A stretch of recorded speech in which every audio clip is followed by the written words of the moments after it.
So again, my name is Ju-Yan Chang, and I'm the Associate Commissioner of the Children's Bureau, and I also just want to thank everyone for making time today to talk about this really important issue. We're really excited to be here with all of you, and I just want to thank all of the young people who made time to come here and to be leaders and to really lead the discussion. We want this conversation about prudent and reasonable and prudent parenting to be led by young people, because we think they have so much to share with what that means to them. And I really want to thank all of our child welfare leaders from across the country who have come because you're interested in making this legislation meaningful for your communities. And we want to be a partner with you in that. So this is really exciting to have folks who made the legislation possible, the states who are going to be implementing it, and our role at the Children's Bureau is to help facilitate that successful implementation, because we know that really what matters is what happens on the ground, and that what you're doing here is absorbing some of the information that you can take back home. So it's my pleasure to just really quickly introduce the panelists here, and I apologize to those of you who are sitting in the back. If you can't see folks, I encourage you to talk to people during the breaks. I'm not going to read their full bios because those are in your packets, but I just want to quickly go down the line and let you know who's here. We've got Steve Pennypacker, who's the President and CEO of Partnership for Strong Families. Next to him is Amanda Williams, who is a foster and adoptive parent. Next to her is Saya Cruz, who is a young adult who went through the foster care system in Florida. And then finally on the end is Glenn Castle, CEO of Community-Based Care of Central Florida. So let me just pause to say we are here because there is a legislative mandate that requires states now to pay attention to this issue of reasonable and prudent parenting. But I want to be really clear, this is not a new mandate, right? There's a clarifying language in law that says that we have to do good parenting for all kids in care, but that has always been a cornerstone of what we do in the child welfare system, right? We have a responsibility to make sure that kids are safe, they have permanent families, and that we are looking out for their well-being. And I think what we heard in the last panel was that providing caring and loving families, being a prudent and reasonable parent is actually what makes all of those things possible, right? It makes kids more safe. It ensures more permanency, and it ensures that their well-being needs are being met as well. So we are here to talk specifically about what you might think about as you develop your plan to meet this legal mandate.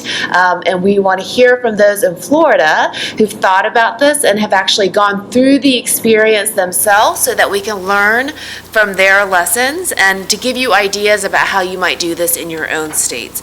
So I'm just going to quickly start by asking some specific questions, and then I want to make sure that we leave time for all of you in the audience to ask questions as well. So my first question is for Glenn. And could you tell us really briefly a quick overview of what happened in Florida and why you had this focus on normalcy in the first instance? Sure, and I think our experience from the Central Florida, Orlando area is similar not only to what you'll hear from my friends up here today, but is common across Florida. And it really starts with a recognition that Florida's foster care system is a little bit different than a lot of the rest of the country, in that most of the direct work with foster kids has now been moved into the community, into nonprofit agencies that manage most of the foster care system. So the way Florida's foster care and child protection system now functions is following an initial abuse hotline, which functions rather typical to the rest of the states, comes in, managed by state employees. An investigator for the state, a state employee, goes out and conducts the initial child abuse investigation.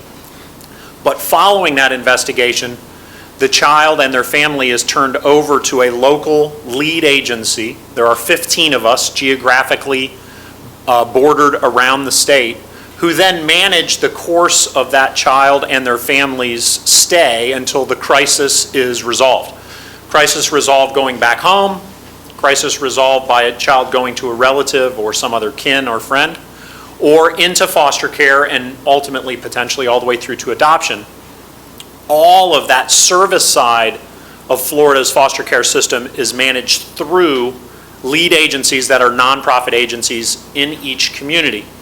And so that has happened over about the last 15 years in Florida, and has been one of the ingredients that I think related to our path down normal activity and the normalcy road, and prompted sort of these innovative or incubator ideas across Florida. And so for us in Central Florida in that design, we started really very early on in our history, which is 11 years ago, to say, why is it that we behave in such a weird way, such an abnormal way in our parenting with our young people, whether they're very small or all the way through to adolescence and ultimately into adulthood. Why do we act this way? And so we all know what we ought to do, and it's striking to me, listening to the incredible presentations this morning, whether it's the very powerful personal story or the very high scientific and neurological conversation, they all say the same things. And as somebody who's only professionally done child protection, foster care work is all I've ever done as a profession, we all know what we should do, and yet we don't do it. And it's very uncommon for us to talk about why.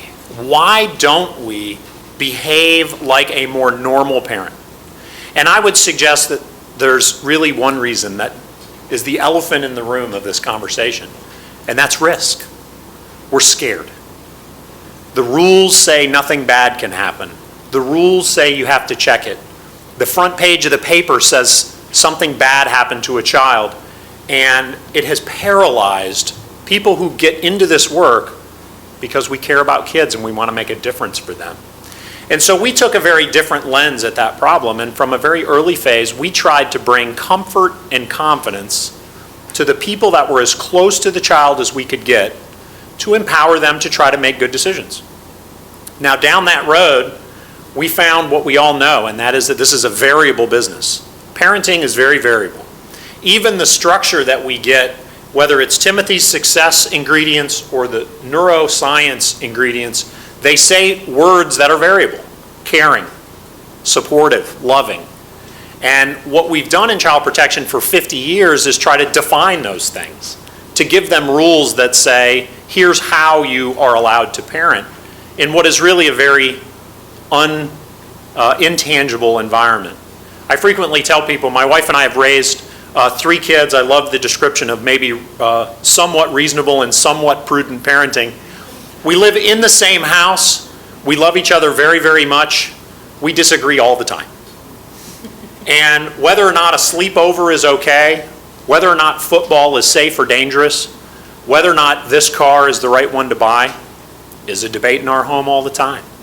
In child protection, we're co-parenting with people we don't know, people who live in different places, people who may live in different cities, who are telling us what's right or wrong for children that might sleep in Amanda's home. So we tried to turn that on its head and say, how do we try to layer or buffer all of that stuff from the person that's closest to the child? And that was our approach to a path to normalcy.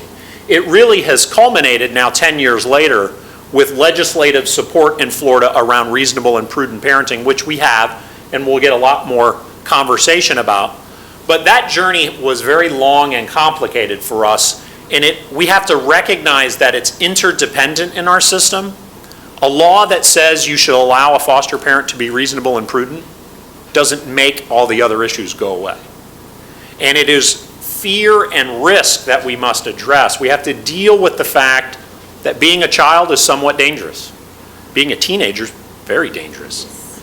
And there are risks that come that are counterintuitive to the task we've been assigned. And realize that for 50 years, we've been trying to make kids safer and safer and safer by stripping that normalcy from them. It will take time to go back the other way and reinsert those normal activities. And the last thing I'd say to that first sentence, our first question is, we took a path that included our foster parents, very actively. It included our kids very actively, and it started very, very simple. So I issue, rather than policy memos, rather than rule implementation memos, in my agency I issue value statements. And they're value statements that talk about what we expect to do to try to help and care for our kids who need us. And we used those as a bit of a platform to uncomplicate this issue and empower both our kids and their caregivers to make more and more decisions about their day-to-day activities and day-to-day life. So one of those value statements was that every child over the age of 12 needed a plan to discuss how they would interact in a normal way. It was a three-party agreement between the kid, their caregiver, usually the foster parent, and their case manager or caseworker.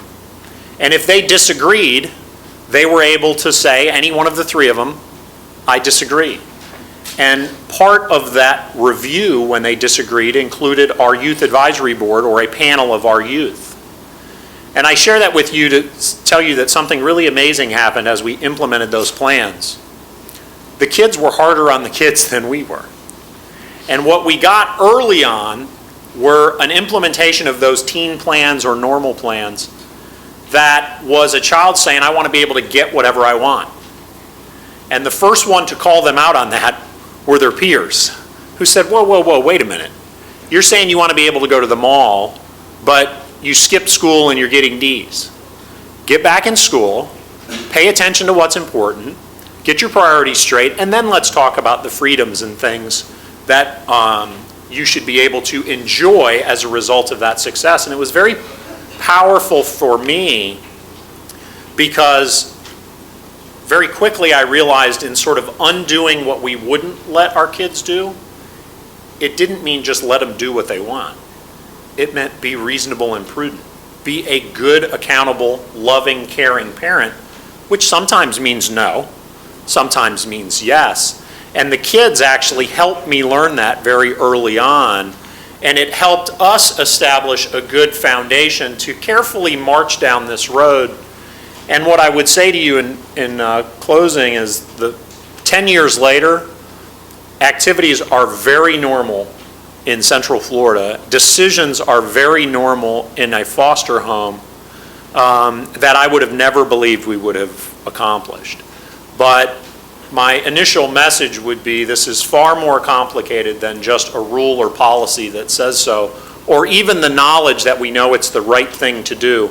It really is a direction change and a willingness to start to accept risk, which we're really trained in foster care systems not to take on. So thank you. Let me build on that, this concept of risk.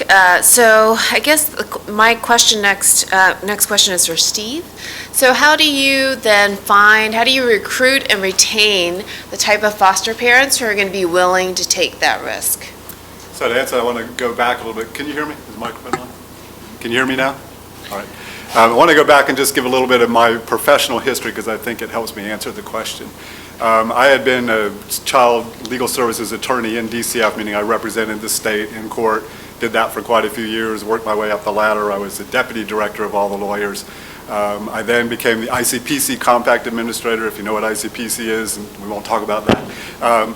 Then I became the assistant secretary for programs. So most of my career I had worked on the DCF side, the administrative side, and I always looked at the privatized care as that's the other side. In the last year, I had the opportunity to come back to my home in Gainesville in North Central Florida and run the community-based care agency there, the Partnership for Strong Families. I'd been there a few weeks, and one of the first things that happens is I get a call from our placement people who say, hey, I need you to approve an overcap. Okay, I knew what an overcap was, but I'd never had to be in the position of approving one.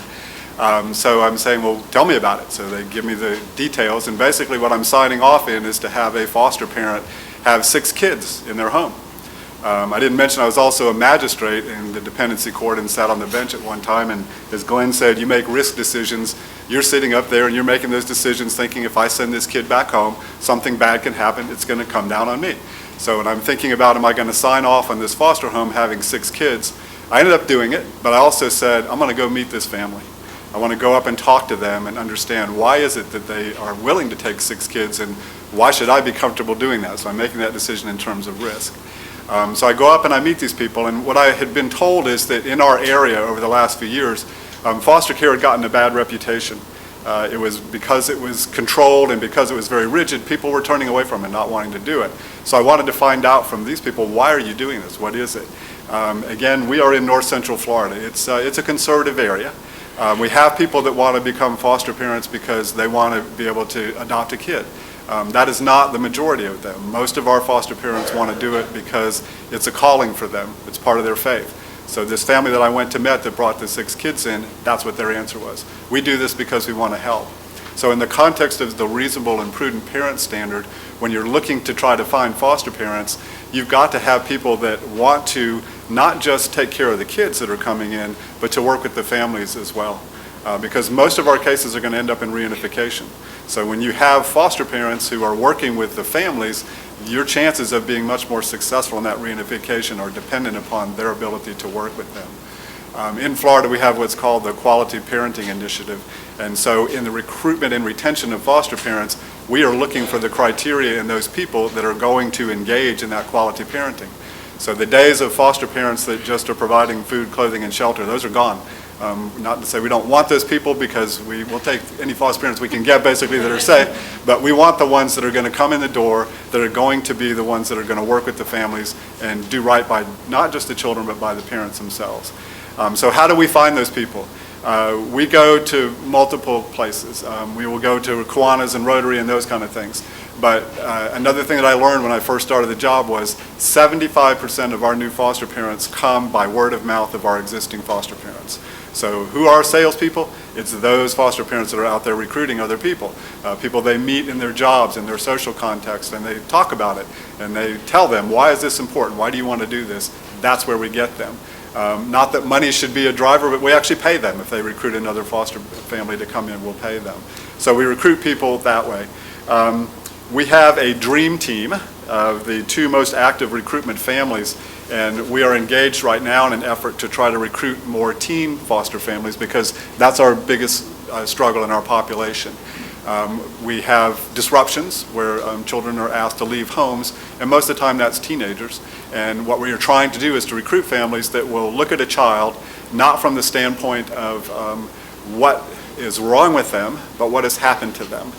So when you put a trauma-informed care standard on your foster parents, then you're going to get different responses to those homes. The quote that Timothy said, and I wrote it down because I'm taking it back to Florida, foster care is a legal status, not a personality trait. I'll give you an example of how this played out in our recruitment and our retention. We have a full-time foster parent advocate. She is a foster parent herself. She is available to all of our foster parents 24 hours a day, and literally she gets called. When we started to work on this trauma-informed care standard, she got a call from a foster parent who had several teenagers in her home. One of the other teenagers had informed the foster mother, hey, you know, so-and-so child's got marijuana in the bedroom. And she's going, oh, this is not good. What am I going to do about this? Normally, the reaction may have been storm in the room, say, give me the pot and get out of my house. You're not going to be in here. So she called the advocate and she said, what do I do with this? And she said, let's approach this a little bit differently. So she calls the child in and she says, I understand this may be here. I need you to give it to me. Go think about it. So an hour goes by, kid doesn't do anything, calls her back in and says, look, you know, I don't want to make an issue out of this, but you're really going to have to give me the stuff. And so kid goes back to the room. Another hour goes by, kid on her own comes back in and says, here you go. And child didn't have to leave. It created a bond of trust. There were other issues that came between that child and that foster parent later, but because she had changed the way she responded, not doing the harsh thing and penalizing the kid, it turned it around. So those are the kind of foster parents that we want to find. Those are the foster parents that we want to go out to recruit the other ones to come in. So they tell those stories and they're able to come and do this. Steve, can I ask you, yes. I mean, there is the real issue of liability, and we hear that over and over again from states. What did you do in Florida? What are you guys doing in Florida to address that? Well, being a lawyer, I brought the statute just so you can read it. And this is what we have in the law. It says limitation of liability. A caregiver is not liable for harm caused to a child who participates in an activity approved by the caregiver, provided that the caregiver has acted in accordance with the reasonable and prudent parent standard. This paragraph may not be interpreted as removing or limiting any existing liability protection afforded by law. So basically, in our statute, it says if you operate under that reasonable and prudent parent standard, then it won't be an automatic defense to you if you get sued for a decision you make. But if you can come in and say, I made that decision as a reasonable and prudent parent would, then you should be exonerated from it. And how have you trained your caseworkers and your foster parents so that they understand and appreciate that? And how long did that take for that culture shift to happen? It's still in process. It comes by way of the PRIDE training, which is our foster parent training. It's incorporated right into the curriculum. So they know that when there are decisions related to haircuts or tattoos or playing sports or having overnight activities, whatever it is that comes up, they are supposed to look at that not as bad is going to happen. If anything bad can happen, I'm not going to do it, but to treat the children like you would want to treat children. So it's not a legal status. It is a legal status. It's not a personality trait. Glenn, did you want to? If I can just add one or two sentences, one point to that, to build on what Steve's saying, is I am convinced over doing this over the last 10 years, the impact and outcomes related to what happens with our kids when we don't do it not only outweighs the risk of taking these chances, it dramatically outweighs the risk. The bad outcomes for our kids, which is supposed to be what we're avoiding, are exponentially worse than the risk of playing baseball or going to the mall. And where we have had an incident, a group of kids go to the mall and maybe somebody makes a bad decision and decides to shoplift. We have not seen all this crazy liability that we're all afraid of. Now, there's consequences for that incident, and certainly, and if somebody didn't make a reasonable and prudent decision, we want to go and address that. But we've not seen this mystical, scary liability that comes from bad things, and yet it drives so many of our decisions. And yet, if you made a good decision, you find that throughout the rest of the system, people support that you made a good decision. That's not always easy, but again, the outcome for kids is far more important. Great. So it's great to hear about how important leadership is to create an environment where that happens. I'd love to hear from Amanda, your experience as a foster and adoptive parent. What did you learn about normalcy and the standards that you were asked to promote? Absolutely. So when I first started parenting, it was right before the normalcy law changed in Florida. And with the law, so there's the legal documents, but they've also created a Bill of Rights for youth. And that was circulated as much as possible. The Guardian Ad Litem team in Florida created that. And so Saya and I actually had the opportunity to go and present to a couple different groups on the concrete changes that we saw in our home immediately.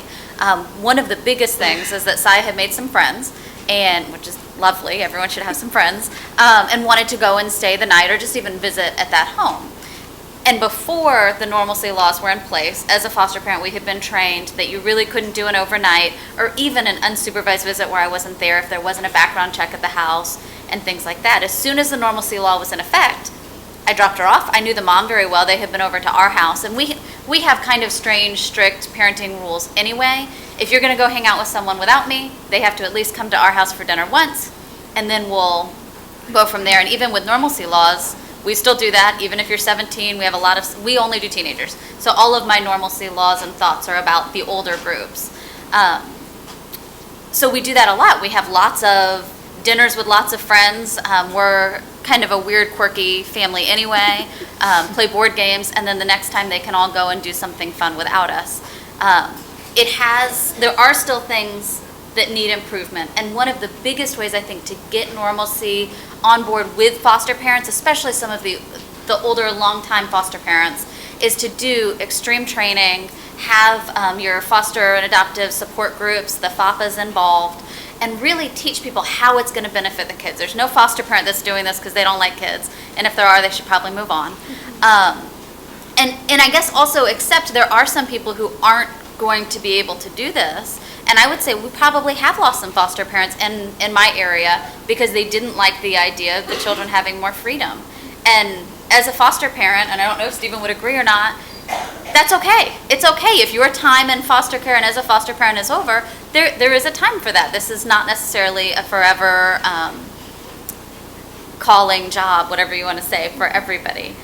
And I think having the foster parents act as professionals and be treated as professionals was another big shift that we've seen. We were talking about that earlier in Florida in general, but I think really surrounding Normalcy. When the foster parent is at the table for all of these different staffings and knows more about the history than just that initial placement call, they can make more prudent and developmental decisions for that child. And it doesn't mean that every child gets the same rights. Even in our home, rules are different for each child because that's what that child needs. This isn't totally on that question, but I'm gonna. That's okay. So when it comes to rules, what we do and what has worked really well for us is we have our base rules. These are the house rules. This is how we have to function. And then we have a whole list of rules that we can negotiate on. And so each youth that comes into our home says, gosh, for me, having a cell phone is the most important thing, and I really have to talk to my friends, and I really have to listen to music or whatever. Our normal rule is that cell phones are turned in at 8 o'clock, but that's negotiable. And so we have one youth that lives with us right now who actually negotiated and said that his phone is the only thing that keeps him from having panic attacks at night. He listens to music. It's not about talking to anybody. He's not going to stay up past his bedtime. So we negotiated and came up with an agreement that he would just turn in the SIMS card. So he can still have his phone all night, and it sets up a trust with us so that he knows when he wants to do something, even if we say no at first, we can sit down and talk about it. It's not an absolute.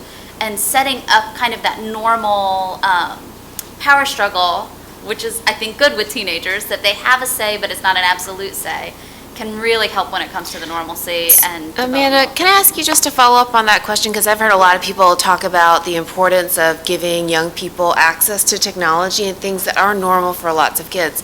How does your foster son have a cell phone? So that is a great question. So he's lived with us for 3 weeks. Yep. And I don't know. So I guess we'll figure that out. We do an allowance, and we also have extra jobs that youth can do around the house for more money, and so maybe he'll be doing those. But we usually, so my comfort level is not so much with the cell phones because you just never know, and there's lots of personal safety risks, especially after you've been a foster parent for a while. There is some fear of certain bio families do get very aggressive. There is a lot of animosity, and we live in a small community where for the most part you are going to run into most of the parents of the children that you have while that child's with you. And so that does set up an interesting dynamic. But we've had a lot of kids that have needed cell phones and have needed tablets, and we've used airplane mode if they're not allowed to have it unsupervised, because also with teenagers we get a lot of safety plans, and but it does get difficult and interesting. Glenn, do you guys have policies around cell phone use? Yeah, somewhat similar. We do. It's one of the items that we will pay for as an agency. Many, perhaps even as much as most of our older kids do have a cell phone, and it's a great example of that variable nature. So this work is complicated. We're not ever going to be able to do this when it's not going to be complicated. But could you imagine being 16 or 17 years old and not having a cell phone? You're probably the only kid in your class who doesn't have a cell phone. So what I would say to us is we need to figure it out. It's unacceptable for us just to say, nah. We need to figure it out. That's the job. And so whether it's creative, whether it's passwords on and off, whether it's different child by child, we need to figure it out. And it's a perfect illustration of the kind of issues we have to solve. So I promise no permanent attribution, but I know we have lots of states in here. Just out of curiosity, how many of state leaders, can you raise your hand if you guys have clear policies about how young people in your jurisdiction can get access to cell phones?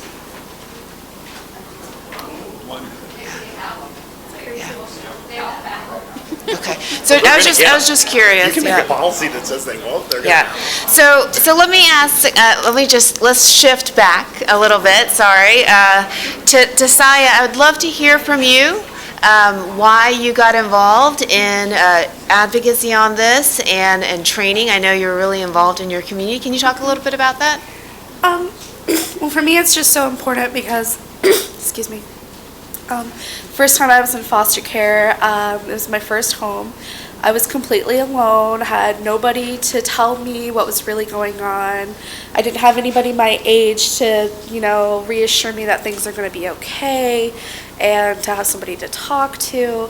So I just really strive to be a mentor to other foster youth and teens in my community because it's so important to have that support when you have nothing to lean on. And especially I grew up in a family that wasn't supportive at all.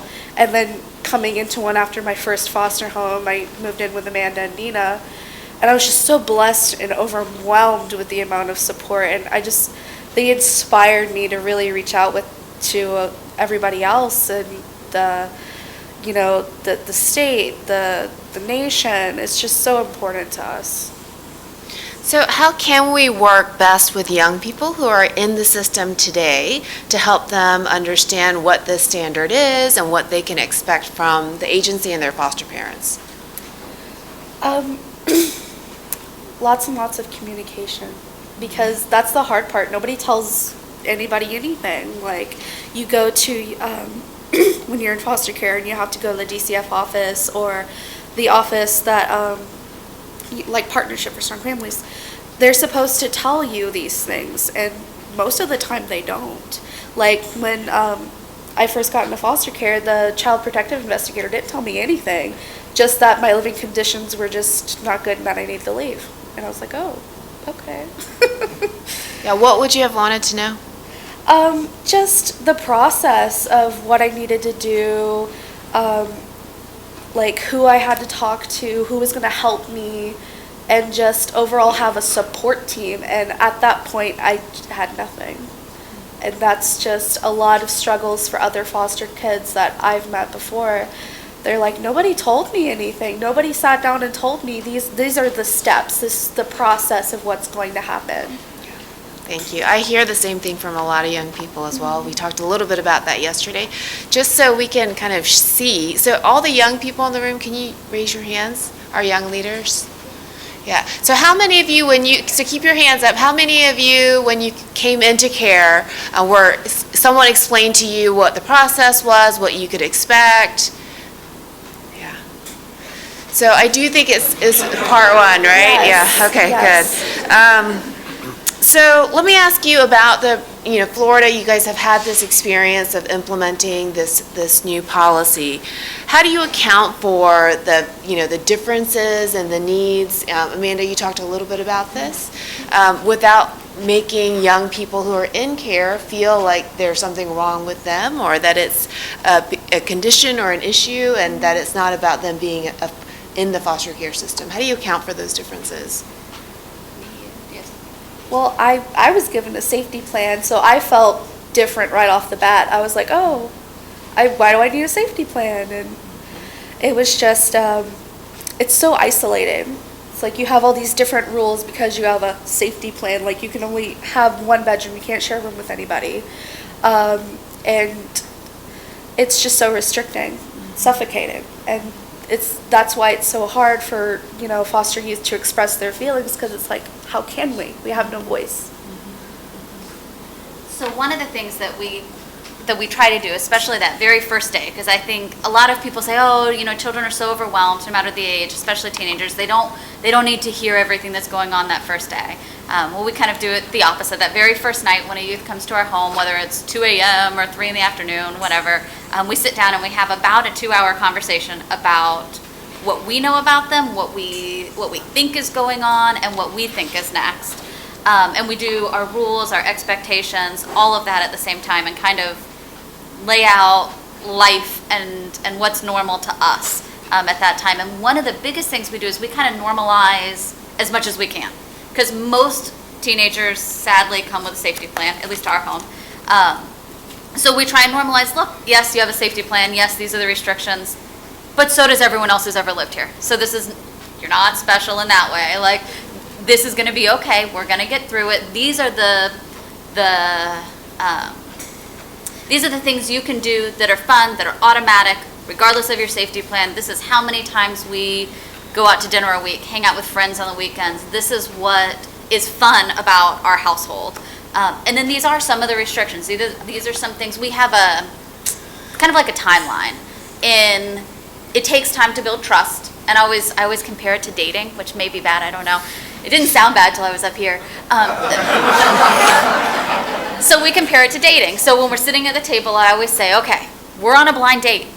but you also just moved in. So it's a little awkward at first. But it's going to take time for us to build trust. You don't know me, I don't know you. So right now, it's true, even though you're 17, you're not going to be home alone because we got to trust each other. I wouldn't trust someone that I didn't know to stay home alone. I hope you wouldn't trust me since you don't know me to go dig through your stuff. So we're going to work on trust. In about 30 days, you would be able to stay home alone if we've gained each other's trust. And so I give them kind of mile markers. And this is something that we've trained at our Foster Parent Association meetings. We do like a best practices thing every couple months, and we talk to each other about, wow, I just went to this one training and got this best practice. And so we all kind of have a similar, certainly not the same, but similar best practices that we all have kind of shared with each other. And we do that at the state level also. I'm both the president of the local association and I'm on the board of the state association. So we try to have some of those things going around. The other thing we do is we do a lot of youth outreach. I run it's called Next Gen. It's a teen leadership conference for foster teens in Florida. And so I run that every year. And we do an entire hour of what would have made your year better in foster care. And so youth can come to us, and this time our secretary is actually coming. Secretary Mike Carroll is coming to talk to the youth and actually hear for them what would have made it better, what are policies or things that could be changed. That's fantastic. Glenn? I just wanted to try to highlight the system impact of some of what Amanda is saying, that I think it's an effort to better build professional skills than programs and structure and rules. You have to sort of embrace a little bit of the uniqueness as okay. Every child is different, so every circumstance is different, and every child will have a different past, present, and future, and we tend in foster care systems to try to regulate the walls too much. And I think in contrast, some of what you hear from Amanda's answer is to build a skill level and professionalism throughout our system that very much includes our foster parents, so that then they just apply those skills uniquely child to child, circumstance to circumstance, rather than trying to say for every child that comes in your home, you must. And you know, what we get then is a foster parent feeling like they have a checklist. They're doing an interview and an interrogation rather than a welcome into my home. But a skilled foster parent is able to navigate that much more fluidly. Yeah. And the question for us, I think, as administrators is that the exception or is that the rule? Yeah. So if we got 1 in 100 of our foster parents that function at that skill level, or do we have 70 or 80 out of 100 foster parents who function at that level? We've really taken an effort to integrate our foster families as part of that professional team. Some of that is their training and experience and opportunities, but some of it is truly being professionals in the team. So we actually employ as an agency more kids, foster and adoptive parents. It's normal in our work. And so that communication flow, that exercise of interaction amongst our foster families as part of that professional team is very normal for us now. And I hope what that means is when a child comes into their home, they're equipped to adapt to that unique situation rather than trying to overregulate it. I think that's such a critical point. I mean, I also think that points out to the fact that you have to trust your foster parents, but that also means you have to equip them with the knowledge and the skill set, and then continue to support them, because I really think what Amanda pointed out, which was foster parents coming together to talk about what works, and then also hearing from young people what could have made your year better. We've got to build that into our systems, right, so that we're doing that on a regular basis. So I want to open it up to the audience. Who would like to ask a question? Yeah. So I hear a lot about the importance of training our foster parents, and I know that in my state, one of the biggest issues, I'm from Michigan, is the inadequate training that foster parents get. You mentioned that you do Pride. Pride is also what we do in Michigan, except for the information that is used is outdated. I mean, the video they have is VHS. And in Michigan, and it's not all across the state, but in my area, when we do Pride, the last training, we bring in a panel of young people, and it is open for the foster parents to ask any question that they want to.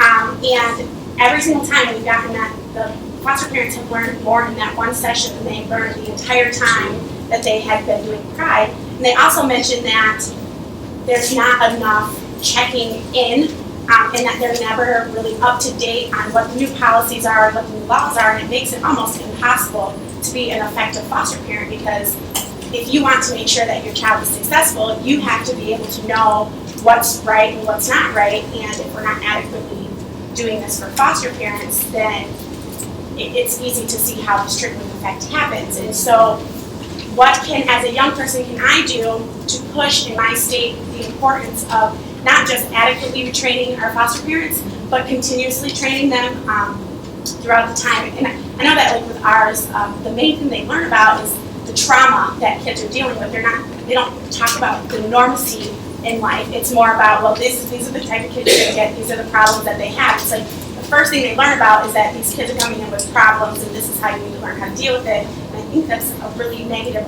approach, because it gives preconditions that every child you get is going to have a problem, and that's not the case. It's not the case at all. And so what advice would you have for young people to take back, not just to talk to our other young people, but to talk to our foster parents, our community, about the importance of making sure that these policies and these trainings are up to date? I am a big fan of the foster parents starting the push. And I think, luckily for us in Florida, when the foster parents started pushing and saying we want to be more involved, the agencies were open to it. And it kind of happened at the same time that they were interested. But I know a lot of other areas where the foster parents pushed, agencies weren't quite as happy, but they kept pushing. And I think that it is okay for foster parents to say, this isn't good enough for us anymore. We would like to be more involved. We deserve to be at the table at your staffings.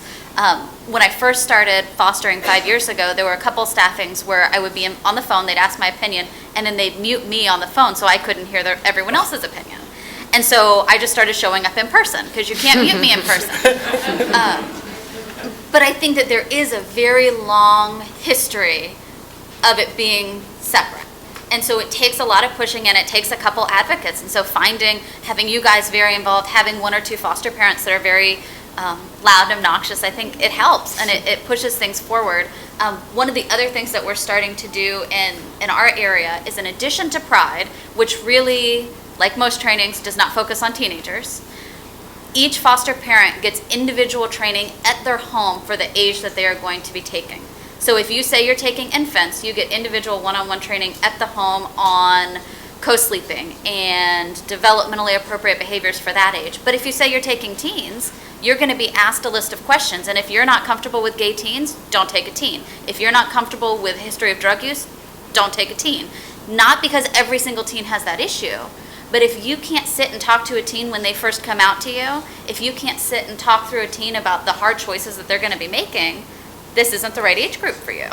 There was something else, and I don't remember what it was. So while you're thinking about it, I just want to amplify, I think that's a great point, the importance of maybe young people who are amazing advocates, and we know that, but maybe pairing up with some foster parents. I think those could be really strong alliances.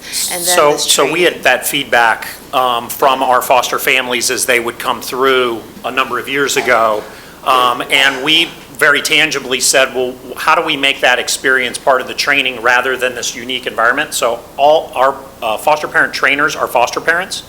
So to be a foster parent trainer, you are a foster parent, and they have a co-trainer throughout the training who is a young person. So rather than coming once for an hour, they're part of the training. And so in week 3, when an issue comes up, that their co-trainer is one of our young people who's does this and is paid as a professional to be part of that training. So we said, well, wow, that was great. Everybody enjoyed the 1-hour panel of young people. Why don't we just make it every week when they show up? There'll be a person there.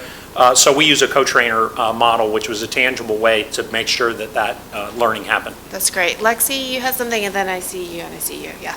Sure. And I see you have a too. question about the transparency and accessibility of your normalcy standards in your states. For example, policies about what your agency does about cell phones. It was interesting, yesterday I was talking to some of the young adults that are here about the cell phones in our states, and we all kind of agreed that we didn't really know how to get them, and we all didn't have cell phones. Then I see all the states raise their hands, and we have accessible, policies, and so there seems to be a discrepancy between what is at the agency level, and we have these great opportunities and policies, but then it seems like often foster parents and foster youth don't know about these policies and can't benefit from them. So I'd love to hear from Glenn and Steve about, how do you make these policies and make them accessible, and then also hear from Amanda and Saya. Do you think they're accessible, and maybe some ways you think that could be improved? I would maybe start their answer first, which is we've got a really active group of foster parents and young people, an organization called Youth Shine, which organizes local youth advisory boards throughout Florida and other places. And they promote a lot of information. So a policy changes or a law changes or something changes, I get it 6 times because I get a copy from it from all those other advocacy groups. So I think as that sort of tide raised, it starts to raise all boats and there's more communication happening, but it is a process to get it going. We issue like business cards and have essentially online access to any policy or issue that we have, which includes an email to me. If somebody wants to email me, that we give not only to our foster parents but to our kids as well. So if something changes, it takes one blurb to go and look for that new policy or new access, which relates only to our little corner of the world, but I think statewide it's become rather normal in Florida for young people to talk to each other and for foster parents to talk to each other, that there's no hiding those policy changes. So Just gonna say Amanda, I'm sorry, I was just going to say, Amanda, do you find it true that you can access policies? Do you know the rules? I know the rules now. So when poor Saya moved in, she was our second foster child, and so we did not know the rules, so she didn't have a cell phone for a year. So this is awkward. No. But now it's less of a rule. Now who pays for them? I think that you guys are very different in that. I don't think that there are funds for cell phones in other areas of Florida. That's kind of up to foster parent by foster parent. And I think that makes it more difficult because so many of our teens move so much and go to group homes so often that if the agency isn't the one paying for it, I think most of our teens don't get cell phones because I don't think that foster parents, especially when someone is only with you for a couple weeks or a month, are ready for that commitment. So I saw a question back there. Yep. What quality assurance measures do you guys have in place to assure that all those 15 lead agencies are duplicating and doing the same thing to implement those value statements that you mentioned? Steve may want to pile on as well. So my answer would be a lot. So we're frequently visited, and it's interesting. Sometimes I go around and other states feel like we're very autonomous, and I feel like that some days, and then I feel not autonomous at all on other days. So we have a statewide quality assurance plan. All of the expectations of a state agency, and as Stephen mentioned, he worked at the state agency. So did I. We have all those same expectations. So we implement the state's plan. The state comes and reviews our quality assurance implementation, including co-reviewing many things. So there's a lot of checks and balances that have gone on to ensure that each of us don't get too crazy. But it's, I think, the more intangible stuff that we feel empowered to do on our own. Now, sometimes that bumps into the rules, and we have to have a conversation about that. I'm actually not very shy about being one of the ones that tests the fence. So I go out and test the fence a lot to see if there's a weakness I can get through to do more creative stuff. And then sometimes they got to, smack me back inside the gates to make sure that we're in there. And that has become, I think that's a more healthy activity than maybe we think sometimes. We've got to be sure it's the same. Do we really? I don't know that we really do. And at the end of the day, Gainesville's a lot different than Orlando, which is a lot different than Miami. And so in Florida, accepting some of that local variability, we've struggled with that over the years. But I think the reality is there's still a lot of oversight, a lot of accountability. But I think it's become a healthy tension to test it. So I know we have 2 other questions. We're out of time. So I want to just see if we can allow for one more. What I've seen in Iowa is that a lot of the higher-ups prefer rigidity when it comes to policy, practice, and procedure. And the youth voice in Iowa has said, we're so different, you can't have these rigid measures. And what I really want to know is, do you believe that having that leeway, having that fluidity in the policy and procedure and practice is a better option than that rigidity that makes it so hard to navigate through with the differences in children? Yes. Yes. I hate rigidity. Not a fan. And I would you, being from Iowa, have made huge strides, Have you not? Oh, yeah. Jake, with AMP and everything, I mean, my gosh, the legislation that you've gotten through, with the foster council and everything, it's just incredible what you guys have done. The Bill of Rights that you pushed through. That's great. It's incredible what the Iowa youth have done in Iowa. Well, so on that note, if you could join me in thanking all of our panelists.